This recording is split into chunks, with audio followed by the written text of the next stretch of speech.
Everyone, I'm Renee, and welcome to our first episode of Building Audacity Presents Civically Speaking, a podcast and show where Boston youth host real conversations with 2021 Boston mayoral candidates and community members.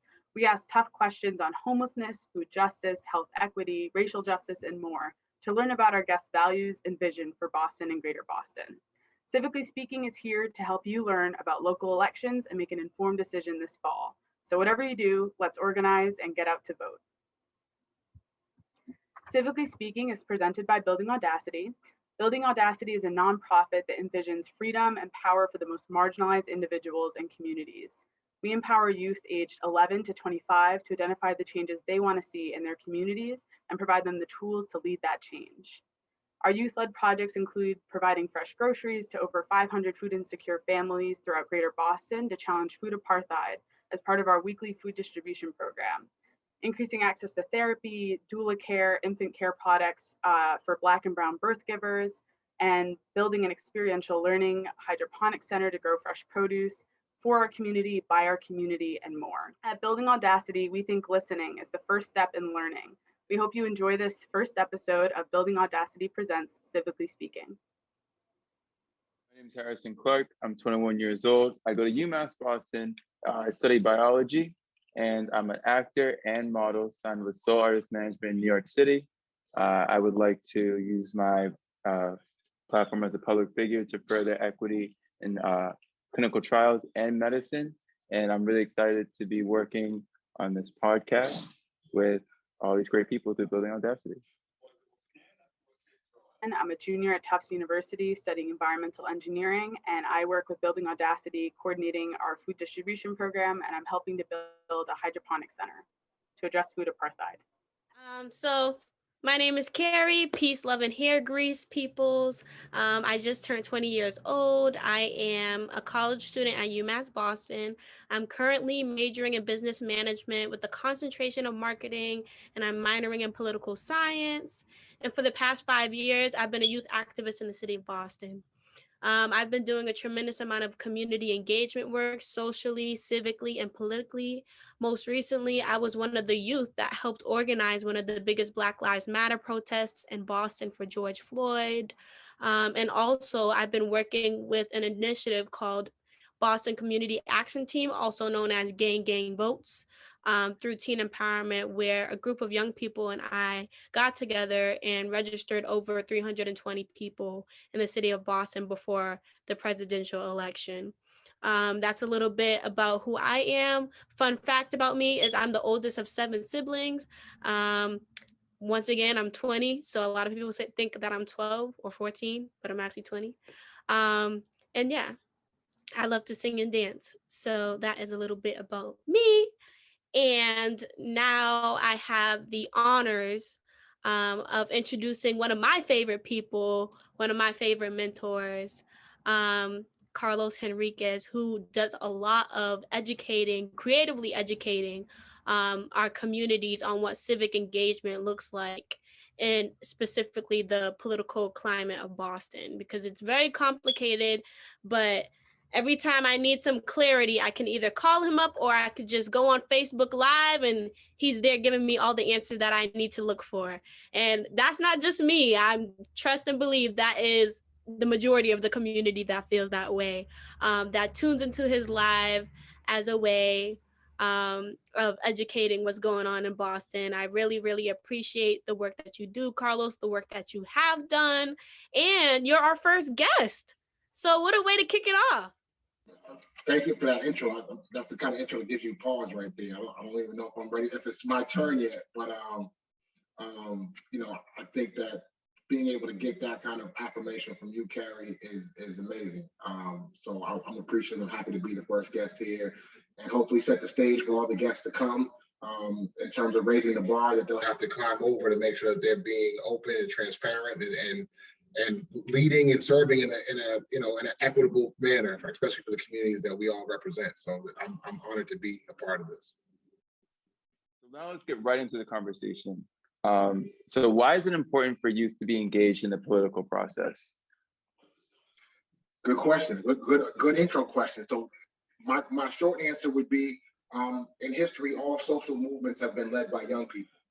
And I think there's a lot that feeds into that, but that's the basic, right? And I think that in my experience, the young people have more energy, they have more drive, they have more imagination. This world has a way of taking your dreams away from you the older you get, and also putting things on you, responsibilities on you that may make you jeopardize your integrity or submit some of your integrity and passion to things like, you know, trying to pay a mortgage and whether you can speak up loudly at your job or not. And so I think young people have a freedom that that a lot of other people don't have. And with that freedom and that responsibility and that passion and that energy, we should be able to kind of, those of us that would have knowledge and experience should be able to pour into young people, listen to young people, and lead with them. You know what I mean? So that's one of the reasons why I wanted to be here with Building Audacity, is it centers you guys and puts you guys out front. And because leadership doesn't always have to be out front. So sometimes we can be in the background, be supportive of your leadership, which is just as strong as any other brand, regardless of age. So, you know, I think that young people should be centered in all of the things we do in our community. Yeah, I totally agree with that. But as you were saying, there were a couple of freedoms that us as, you know, young people have that we're a lot of more of that, you know, we're still fresh and new, more of that energy. So how do you, what would you say, how should young people get involved? What would you say to people that are looking for these opportunities? Well, I would kind of share a little bit of my own story. I mean, I started at a very young age. I remember I grew up in a household that was pretty civically active. So at 14 is when I remember starting with an organization called Dudley Street Neighborhood Initiative. And I was a teen organizer, and we were tasked with envisioning how we wanted our neighborhood to look. I grew up in the Dudley area, Dudley Street Triangle, we call it. And in the 80s, we had gone through white flight and disinvestment, where white homeowners were burning their houses for insurance money. They were leaving the community, and we were stuck with, you know, burnt out shells and vacant lots that turned into crack houses and all kinds of other issues with those places. So being involved in having my vision fed and being able to kind of think through with my peers in the community, one, taught me about collaboration. It taught me that I could dream and achieve things through dreaming and then taking action to plan it. So I think volunteering at a young age and getting involved and learning how the community works and building your own personal skills is a great place to start, because civics has so many different avenues and different levels to it, of influence and action, that, you know, learning it is of critical importance. You know, the more you learn, the more knowledge you possess, the more influence you have in civics and politics. So getting involved in a volunteer capacity, and maybe hopefully even a paid capacity, would be even better to put some money in your pocket at the same time. But being able to learn as you go, and the younger you start, the more time you have to acquire that knowledge. So I think, you know, getting involved in your neighborhood on the ground is kind of ground zero, for lack of a better term. I think that's the place where people should start. How can we overcome limiting party loyalty to pass equitable policy, or, in other words, move away from this corporate capitalism-induced funding of campaigns to grassroots funding? Is there a way to hold elected officials accountable beyond financial loyalty? Because, you know, not every voter has the financial capacity to have a say in the political process. So how do you think we should go about that? Okay, there's no easy questions coming tonight. Okay, we're right into the meat of it. I think that's a great question, and so, you know, coming from a neighborhood where the average median income for a family of four is between $27,000 and $32,000, I understand exactly what you're talking about, right? There are many ways to influence politics, money obviously being one of them, especially in a capitalist society.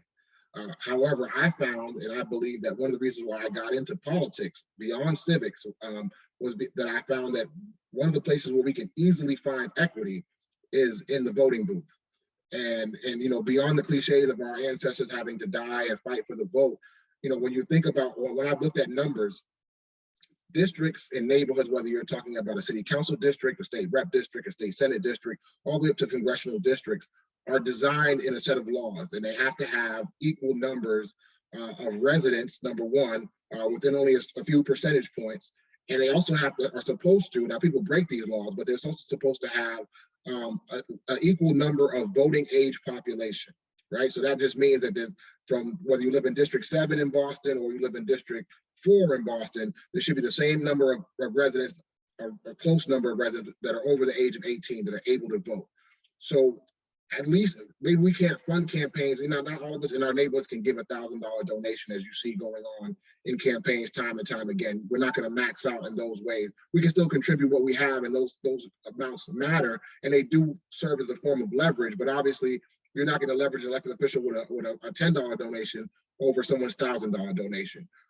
But me believing in the power of the people, you still can control a block of votes. You know, you talked about in the intro registering 320 people to vote. That is a powerful block of votes. When I won my election to be a state legislator in the 5th Suffolk District, I won by 41 votes in the primary. That means that a community leader like yourself can sway a state rep election and decide who's in that seat by moving those 320 people to the ballot box on election day. That is power. That's where we find equity in that kind of power. So I think we have to at least start there. You know, it's going to take us generations to make up this equity gap, whether we're talking about Boston or nationally. But registering people to vote, educating them on why they should vote, and then teaching them the process about how to get involved civically, like you guys are doing with this podcast and other efforts, is where I think we can make great gains in equity and leverage any elected official. The larger, you know, if you did it in 320 your first time out, and the next time you come back and you double that number, now you're close to 1,000 votes. These are the people that become gatekeepers for either good or bad in our communities and can drive votes to a certain platform, to a certain issue, and really drive activism in our community. So I think, you know, the efforts that you guys are doing currently and what you'll continue to do, I'm sure, is where we find equity in the most, and that's the most leverage over the money. The money is only used to get in touch with voters. So being able to have the hearts and mind of voters balances that out very quickly. I've won campaigns with a very low dollar amount. I know other candidates, you know, as I'm a consultant now, there are ways around not having a lot of, I mean, we're from neighborhoods where we know how to stretch a dollar. And so there's ways around, you know, not having a lot of money and still making it work. But that's a great question. And that was a great answer.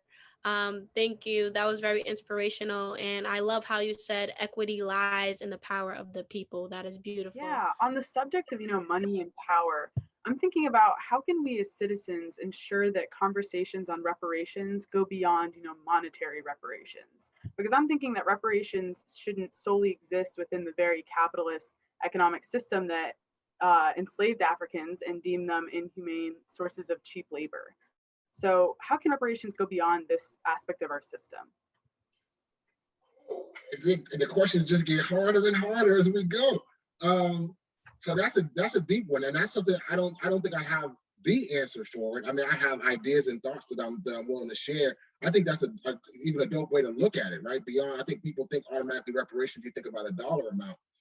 But a dollar in a capitalist society where we're trained to be consumers, you know, we're just going to pour those dollars right back into institutions and corporations that don't necessarily serve us or have our best interest in mind.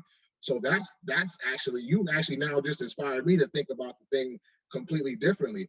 And I think, you know, before we started, I think we had a brief conversation where Carrie mentioned, you know, things like Black Wall Street, you know, and the reemergence of us owning our own institutions and making sure that we are, I guess a term that I'll borrow from my youth, what I learned at Dudley Street Neighborhood Initiative, is that we need self-sustainable communities, right? So we need to control our own destiny. So the money is great, but only if we're going to be able to build things like a hydroponic center, so we can create our own urban farms and we can control our food sources, you know, so that, and if we need to at the same time educate people that, you know, you live in a major metropolitan area and wherever you are in America, there's only 12 days of food in the supermarket.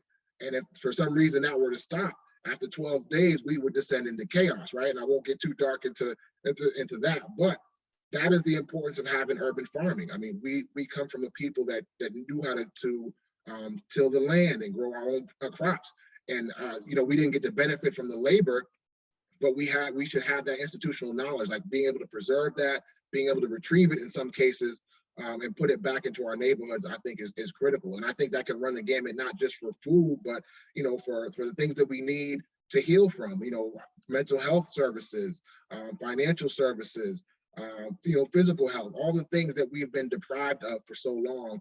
How we control those reinvestments into it, not just through money, but also through people, I think is important. And I mean, I just think that's a question, like that is something I'm now going to spend some time, thinking about and really delving into. Like that one I wasn't ready for. I said I was quick on my feet, but to be honest, I think one of the important things that we need to do, and this is why I think listening to young people is important, is because there's a diversity of opinions and thoughts, and they should never be limited to one age group or one ethnicity or one gender, because you can get inspiration from anywhere.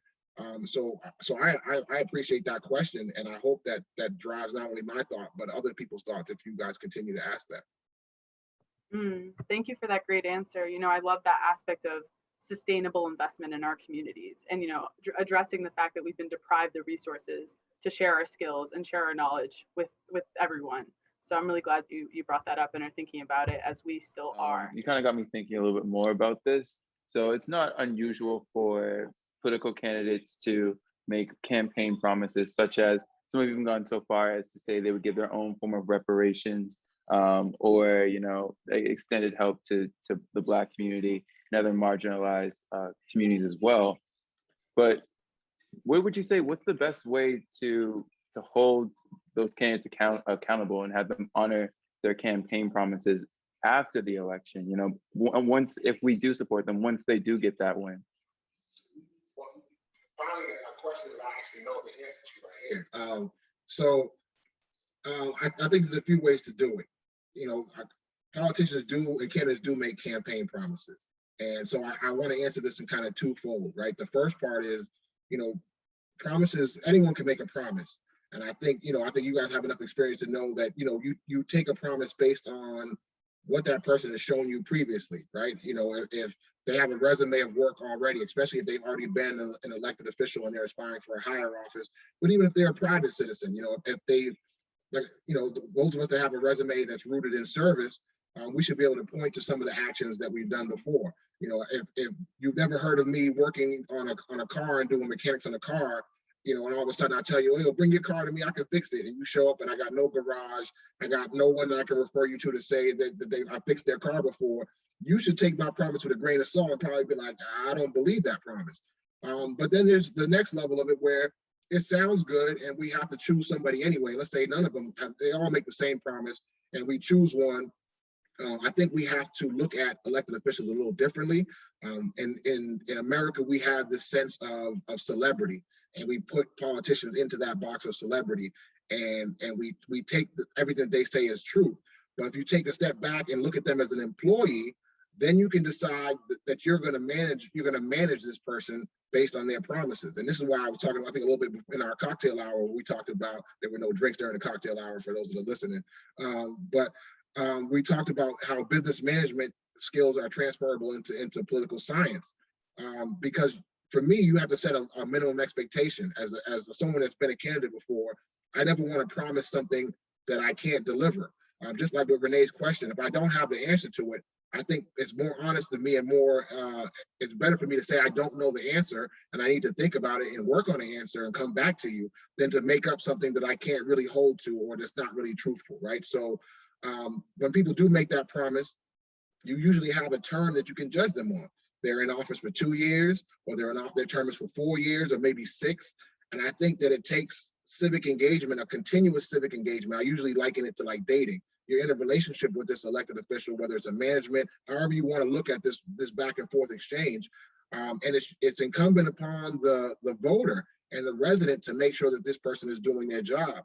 And to be able to make sure you can manage this person, you have to have an understanding of what they're supposed to do in that role, whether they made a promise that they can't keep because they promised you something at a state level and they're running for a city level, or they promised you something at a city level and they're in federal office. And then you have to monitor them.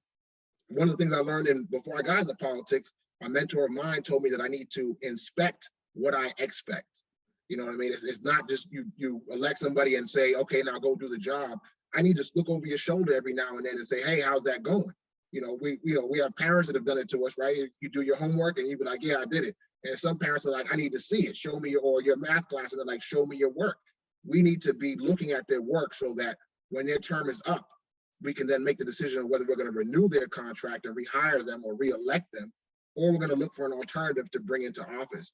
That to me, I mean, a lot of people use accountability as a catchphrase, But if we're not talking about those action steps of how many hearings they called, how many town halls they held, where their votes were, did they vote for that budget? Did they increase that budget? Did they use their soapbox to speak about that issue even if they couldn't influence it?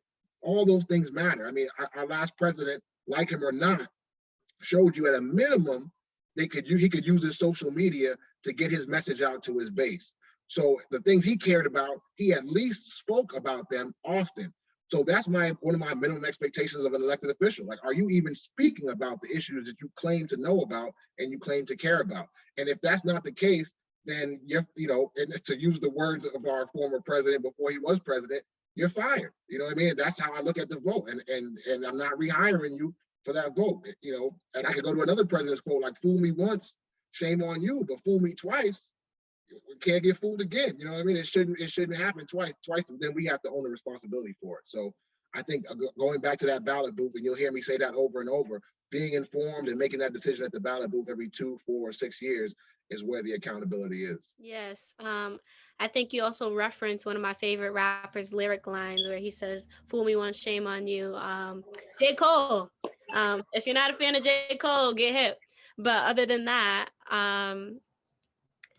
the next question is in response to Audre Lorde's quote, "The master's tools will never dismantle the master's house." What are some things we can be doing outside of our political system to achieve liberation?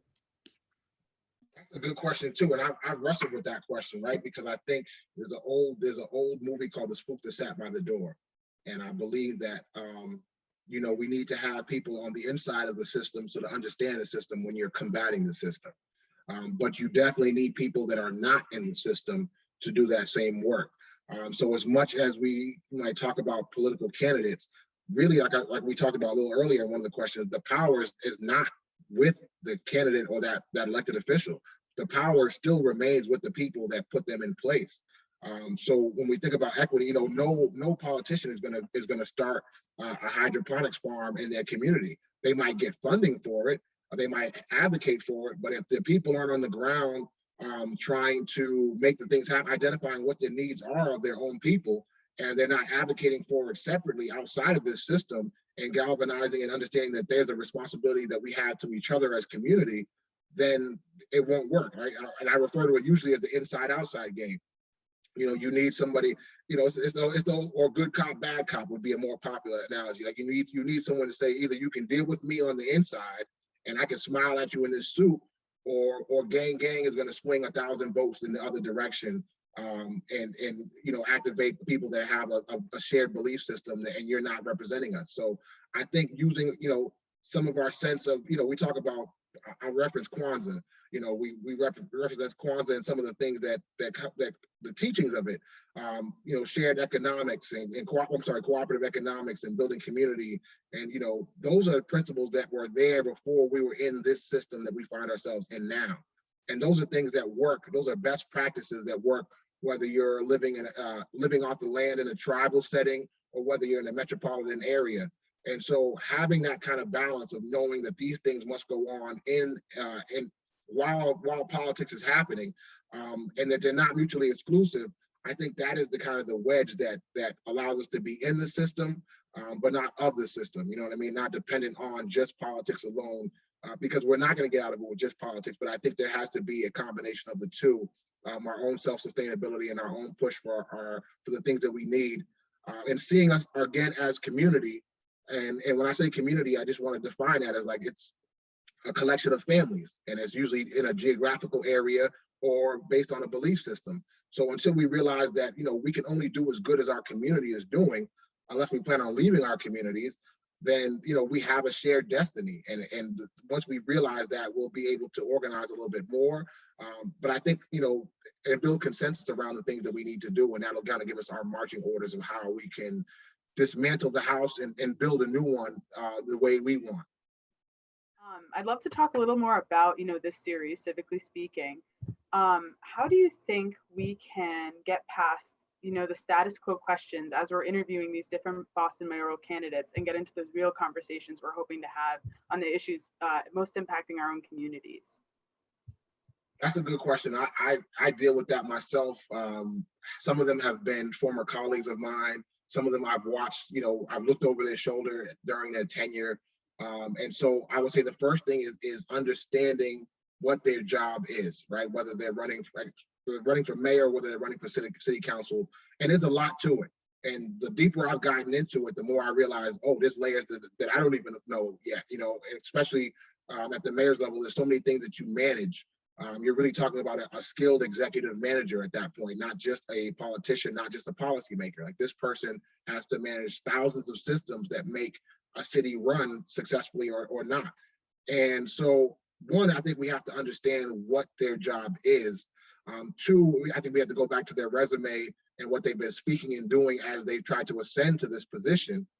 Like I said about being the mechanic, if they've never, if our issues, how we identify them, for me, if I'm talking about, diversion from the school to prison pipeline, and I've never heard I'm just using a rough example, a counselor or a candidate speak about these things. And now all of a sudden, as they're trying to ascend to this seat, they're telling me that they're having meetings on it and that they have a plan on it. It makes me doubtful and skeptical of whether they can actually achieve it or whether they're just kind of pandering to me as a voter. Now they could all be pandering, but I still have to at least hear their plan out, see what the merits are in that plan. And then I want to ask what the action steps are that they have. It's nice to have a plan. We can all plan to be wealthy one day. Or for instance, you can plan to have a hydroponic farm, right? But that means you've taken the steps to learn what goes into it. You understand the temperature of the building. You understand how many square feet of the building that you need. You understand how many staff go into, running that farm. You know when to plant, what goes into these things. So if you can't articulate those things as a candidate, now I'm losing belief in whether you can actually, it's nice to have a plan, but can you actually execute it? And that's where I think the rub is. Like, we all want to live in world peace and harmony and end certain, ills in our society.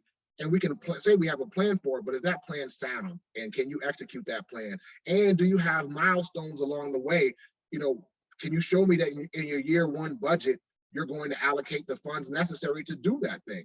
If you say you're going to start, if I say I'm going to start a farm and you're the expert on farms, Renee, and I say, I got $1,000, I'm going to build it in $1,000. You're like, he don't know what he's talking about, because I know he can't do it with $1,000.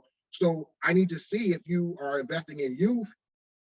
Are you going to level fund and keep the same amount of money that's been in youth funds for the last 5-10 years? Or are you going to double that budget for your first 3 budgets as mayor? Like, those are the questions I would ask any candidate as benchmarks. So then I can come back next year and say, when the budget comes in, oh, you said you were going to do this, and now you've given us the same budget. That's strike one. You got 4 years in, I'm going to remember that you didn't come correct on the first budget. Year 2, oh, you didn't cut that budget and reallocate those funds over here like you said you were. Now I know you were lying to me, or you weren't able to execute your plan. You didn't hire the right people to manage that department. So those are the kind of things where I think we have to look at as candidates make promises. Can they execute it, and is it a viable plan? Are the major two. And it takes an education process for everybody to understand those levels of it so that they can inspect what they expect. So Carlos, I'm sure you've heard the famous quote by Malcolm X. He states, "The white man will try to satisfy us with symbolic victories rather than economic equity and real justice." How do you not get distracted by performative acts and unmeaningful representation in government? We all know the biggest example of this has been Kamala Harris has been elected our vice president. She's making history as the first female vice president and the first woman of color, being of both Asian and African descent. What would you say to the masses on how to discern these sort of performative gestures and really get into the realness that should be in politics? I have heard that quote, and Brother Malcolm X is someone that I've studied and continue to study and continue to listen to his speeches because there's so many gems and lessons in them. I struggle with this myself, and what I've come to realize is that I try to celebrate briefly the first, whether it's Vice President Harris, whether it's a mayor in a new city, whatever that case is, I do allow myself to stop and honor that celebration, right, or that achievement. But I will use a quote of the late rapper Nipsey Hussle, that this is a marathon. And so when I ground myself back in community and understand that it's not about the one, it's really about the many, it's easy for me to return back to the work and know that just because one of us has made it doesn't mean that the rest of us are not still suffering the same conditions that we've been stuck in for generations and generations. When I look at the big picture, I think that we have over between 17 and 20 generations of human beings that have been stuck underneath the thumb of this system. So until there's 17 or 20 generations that have lived, grown up equitably, the work continues. And that's how I kind of frame everything. There's always more to get, and I want it, and I want it for not just for me, but like I said, I want it for my neighbor, I want it for my family, I want it for my community, because I can only go as far as my neighbor goes. I can only be as safe as my neighbor is. My food security is only as good as my neighbors before they come knocking on my door trying to get my food. So it's it's really centering myself and grounding myself in the sense of community that's allowing me to keep that balance. And it is a balance, because I don't want to, and people get real elitist about it. Some people get engaged in a march, and some people feel like a march is only symbolic, that it only does so much. But for some people, a march is entry level to activism. So I never want to ignore those things either. I want people to see those symbols, because those symbols can be inspirational, and that could be the start of their activism. Malcolm saw somebody that inspired him. Those of us that have seen Malcolm and others were inspired by them. So it continues, and we do need those symbols. We just can't rest easy with those symbols. And so, having that balance and having that mentality has really kept me from thinking about, okay, I've made it, or, I've taken care of the block that I grew up on. Everybody has a good job and they work for the city or the state, and they're able to, pay their bills and raise their families. But then, I could go 2 more blocks and we're still in poverty. So, I really return to that. It is a marathon, and the work is not necessarily for all of us. Now that I got older and got into the work, I understand what Martin Luther King says when he says he's seen over the mountaintop, but he's not going to get there with us. Every generation will move the needle forward, or move the ball down the field. And that's our job, to move it forward. We're not necessarily all going to get to the finish line of what our ideal neighborhood, community, or life is like in this country or any place where we live. But it's our job to kind of move that torch and pass it to the next generation, so that they're not going backwards, but they're continuing to go forwards. It's been so great to have you. Do you have any final advice for our team as we kick off again this journey in the Civically Speaking series? I have a ton of advice. So I hope to continue this relationship with Building Audacity. And the reason why, because I think that, the key, I'm now, Harrison got me thinking about quotes. I think of the trainer of Mike Tyson, Custom Model. He has an ill quote about, you find a young person with a spark, and it becomes your job to fan that flame until it's a fire that burns inside of them. And so, I love the idea of Building Audacity, because that's really all it really takes, is once you have the audacity to lead, once you have the audacity to believe in yourself, once you have the audacity and you built that to know that you can make change in your own life and then in the community that you live in, once that fire burns, it's hard to put out. So I would just tell people, to feed your own fire, be patient, be humble, but believe in yourself and continue to move forward. And even when you get knocked back or knocked down, to remember that it happens to all of us, and that you need to get back up, reignite, do what you need to do to reignite that fire, whether it's pour some gasoline on it, add some wood to it, whatever it is, and keep that fire burning. So, getting involved is the first step, but it is the critical step in terms of building our audacity to become leaders in our community. Thank you, Carlos, for joining us. I think all of your responses were inspirational, informative, and empowering.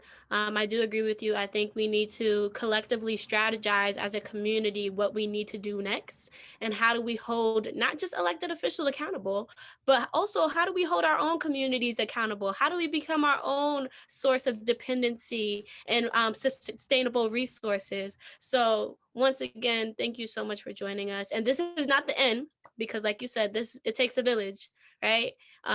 It takes intergenerational change in order for there to be revolutionary change. So we'll be meeting with you again No doubt about it. Once again, this is great. Thank you, Carlos. And if you have any questions for Carlos, please submit them to Building Audacity on our website, buildingaudacity.org, or Building Audacity social media. You can find us on Facebook and Instagram, because Carlos will definitely be back to share more of his awesome wisdom with us. Thank you, Carlos, for joining us today. I just want to say thank you to our first guest, Carlos, again. I want to say thank you to Renee. Thank you to Carrie. It's just going to be awesome. I'm so excited to see where this goes. Thank you to Building Audacity again. Thank you to our sponsors. Thank you to all of our production team and everything that goes into this. And I hope you guys join us for our next project. The marathon continues. And the marathon continues, Carrie Mays. Yes, it does.